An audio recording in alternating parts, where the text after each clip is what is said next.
Olá pessoal, tudo bem? Eu sou a Carmen do blog Que Vi do Mundo e hoje eu venho tentar fazer um vídeo rapidinho pra vocês. Venho fazer uma resenha porque eu me dei conta que faz muito tempo que eu não faço resenha neste canal. Eu acho que a última foi sobre Anna Karenina do Tolstói, isso já deve ter quase 2 meses, alguma coisa assim. Então, para tentar reparar essa falha, venho falar rapidamente, quer dizer, vou tentar falar rapidamente, porque meus vídeos nunca são muito curtos, sobre O Grande Gatsby, do Scott Fitzgerald. Eu já falei um pouco deste livro aqui quando fiz aquele vídeo de literatura no período entre guerras, a parte 1 que eu falei da década de 20. Eu citei ele, disse que precisava reler porque fazia tempo que eu havia lido. Do que se trata?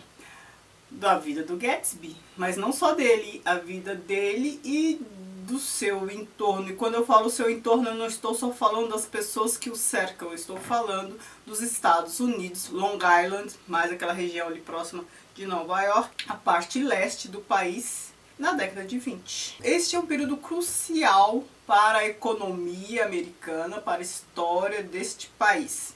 E este livro é importante justamente por isso, mas vamos à história.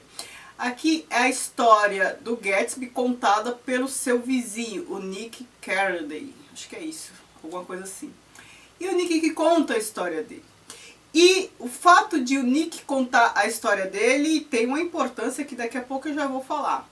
O Nick conta a história desse vizinho, que a princípio ele não conhece muito bem, ele conhece mais o Gatsby de ouvir falar.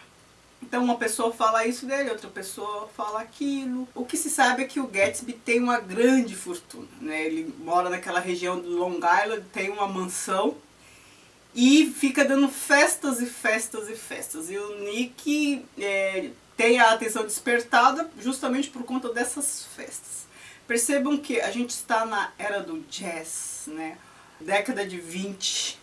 A gente está também na década da lei seca, né? Foi proibido o consumo de bebida alcoólica nos Estados Unidos, acho que entre 1924 e 1934. É a época também do Al Capone, né? Que traficava bebida justamente porque era proibido. Vocês vão se lembrar disso com os filmes Os Intocáveis, Elliot Ness contra Al Capone. Então, justamente esse período. A bebida alcoólica foi proibida, mas essa foi uma lei que não foi levada a sério, porque todo mundo bebia. Bebia, bebia, bebia. Vocês vão se lembrar que no vídeo que eu fiz sobre o período entre guerras, né, década de 20, eu falei que as pessoas bebiam muito nesse período. Iam para Paris e bebiam muito. A gente estava numa situação pós-guerra. Então, Europa destruída, as pessoas sem propósito e bebiam. Só que aqui a gente está nos Estados Unidos. O país ficou riquíssimo com a guerra. Então, a situação oposta. Então, houve guerra? Houve, mas não foi nos Estados Unidos. Em decorrência da guerra na Europa, os Estados Unidos se tornou um país riquíssimo, mas ainda assim as pessoas bebiam, talvez por conta da proibição, não sei, aí aumentou o consumo, né? Se proíbe fica mais atraente, mas as pessoas bebiam demais, festas e festas, então assim, era um período de prosperidade, as pessoas também não sabiam o que fazer. Percebam que na Europa era miséria total, e as pessoas bebiam porque estavam sem propósito, era destruição, não sabiam o que fazer, não tinha um propósito mesmo, né? Propósito concreto, inclusive. Aqui nos Estados Unidos, as pessoas estavam numa época próspera, mas também bebiam e muito provavelmente estavam sem propósito, porque tinha muita prosperidade. Percebam que dinheiro de mais ou dinheiro de menos pode levar à falta de propósito, e a falta de propósito, né, é bem comum que desencadeie em algum vício. Mas eu acho que ainda assim é melhor ter dinheiro demais e sofrer as consequências da falta de propósito pagando psiquiatra, terapeuta, psicólogo, viajando, qualquer coisa assim. Ou pagando pelas bebidas ilícitas, né, que são mais caras. Mas, enfim, percebam que o que eu quero pontuar é que estavam em situações diferentes, Estados Unidos e Europa, mas se comportavam de maneira muito parecida. É claro que eu estou falando de quem tinha dinheiro. Nos Estados Unidos não era tão difícil ter dinheiro. Na Europa era difícil ter dinheiro. Mas as pessoas que tinham dinheiro e migravam para a Europa, principalmente Paris, viviam situação parecida. Então, as pessoas iam gastar lá o que tinham conseguido no seu país. Então, muitos foram para Paris nesse período, conforme eu disse no outro vídeo. Então, voltando à história do Gatsby, porque eu acho que esse vídeo já está ficando rocambolesco. O Gatsby é esta figura que Nick Carradine, um voyeur, começa a conhecer de ouvir falar. E esse Nick, ele tem uma prima Daisy, uma prima distante.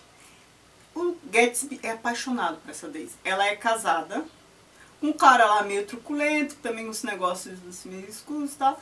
E a Daisy também é totalmente fútil, é bebida, é festa e tal. Ela e o marido vivem nessa situação. Daisy e Gatsby têm um caso. O Gatsby é totalmente apaixonado por ela. Aí o Nick descobre que o Gatsby acabou enriquecendo para se aproximar da Daisy. O Gatsby é um self-made man, aquela pessoa que não tinha dinheiro e acaba se construindo, enriquecendo, né, se fez sozinho. Ele é uma figura muito comum, muito idolatrada pelos americanos, né, a figura do self-made man. E ele fez isso com um propósito específico. Talvez a pessoa de mais propósito nessa obra seja o Gatsby. Só que ele tem um propósito romântico, ele é um self-made man romântico, né? Ele é apaixonado pela Daisy, tudo por ela. E ela é casada, então assim, é uma relação sofrida. Ela não é tão envolvida assim com ele, eles têm um caso, mas o perfil dela está mais aderente ao perfil do marido do que ao perfil do Gatsby. Então assim, o fato dele ter dinheiro, estar interessado por ela, talvez tenha a atraído. E o fato também de viver um tédio de uma vida que já tem tudo, só fica bebendo, também, né? Vai saber. Então isso aqui, resumindo a história, essa situação não acaba muito bem. Essa relação amorosa, toda essa situação, os envolvidos todos, dá uma certa confusão e não acaba muito bem. Do ponto de vista literário, este livro não tem nada demais. A narração ok, a história ok, é um livro assim, bem fininho, bem curto, mas também não tem nada de menos. O fato de eu falar que ele não tem nada de mais não é demérito, ele também não tem nada de menos. Por que ele é importante, por que ele é bom? Porque ele representa muito bem um período crucial da história americana, essa década de 1920. O Fitzgerald representou aqui como era a sociedade americana nesse período que os Estados Unidos começaram a se tornar os Estados Unidos que a gente conhece. Há críticos que dizem que o Nick Carraway é a figura do próprio Fitzgerald, né? Essa figura de voyeur, está envolvido, mas tem um certo distanciamento crítico de tudo que acontece, observa. Eu não sei. Eu acho que o Nick Carraway pode ser o Fitzgerald também. Mas o autor também está representado na figura do Gatsby, hein? Eu falei pra vocês naquele outro vídeo. Ele conta a história que vive, ele se representa, ele representa a sociedade e se representa ao contar essa história. O Fitzgerald e a Zelda Scott, eles também viviam em festas nessa região, bebiam, era um casal sensação, escândalos e tal, porque ele também era um self-made man. Ele era muito pobre. Ele se casou com a Zelda, que já era mais bem posicionada, mas ele era muito pobre e ele conseguiu um pouco de dinheiro quando se tornou escritor. Então, ele publicou essa obra, mas essa obra não fez tanto sucesso no momento, fez sucesso depois. Mas ele já tinha publicado outras obras. Claro que esta é a magnum opus dele, mas ele já havia publicado outras obras e já tinha ganhado um dinheiro, então ele era uma coqueluche do momento. Então, festas e tal. Então, ele é uma figura meio Jay Gatsby e meio Nick Carraway, né? Não é só o Nick que o representa. Agora, por que eu falei que o Nick, o fato de ele narrar a história, significa muito? Porque ele, quando narra a história, ele é vizinho do Gatsby, certo? E ele, quando narra a história, ele está narrando como um voyeur. A figura de um vizinho já é um pouco nesse sentido, né? De acompanhar paralelamente a vida do outro. E ele começa a ouvir falar do Gatsby.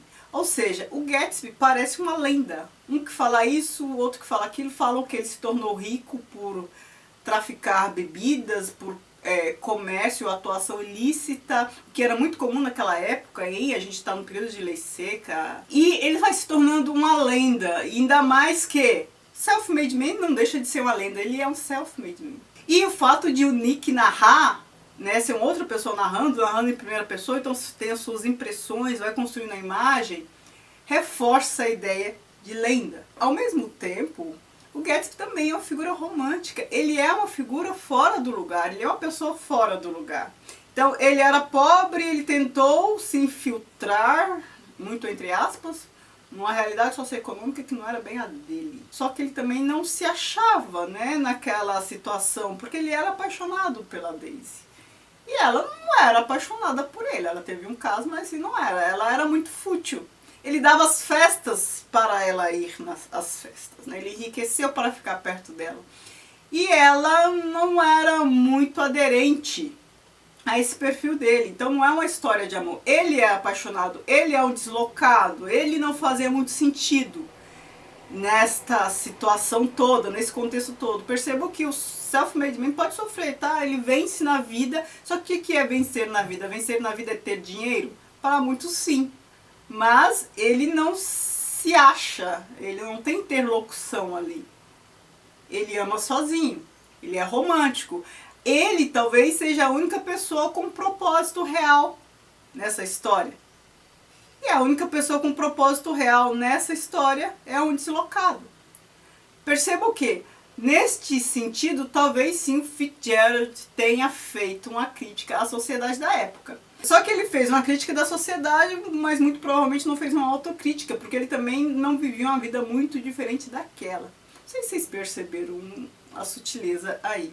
Ele escreveu a realidade que ele vivia, só que ele não era tão imparcial assim, não tão isento assim, e nem tinha tanto distanciamento assim. Só que ele também atuava de maneira a ser alvo das críticas que fazia, crítica muito velada, só que sem ter consciência de que estava também no mesmo barco do que ele criticava. Eu não sei se me fiz claro, eu sempre fico com a sensação que não. E além do mais é tudo interpretação, né? É o pouco que eu conheço da sociedade americana desse período e tudo que eu li a respeito. Então, está aqui um livro que eu recomendo fortemente para quem quer entender um pouco da cultura americana nesse período específico e até hoje em dia, hein? Então, isso aqui mostra a origem, a gênese dessa sociedade consumista que a gente conhece hoje.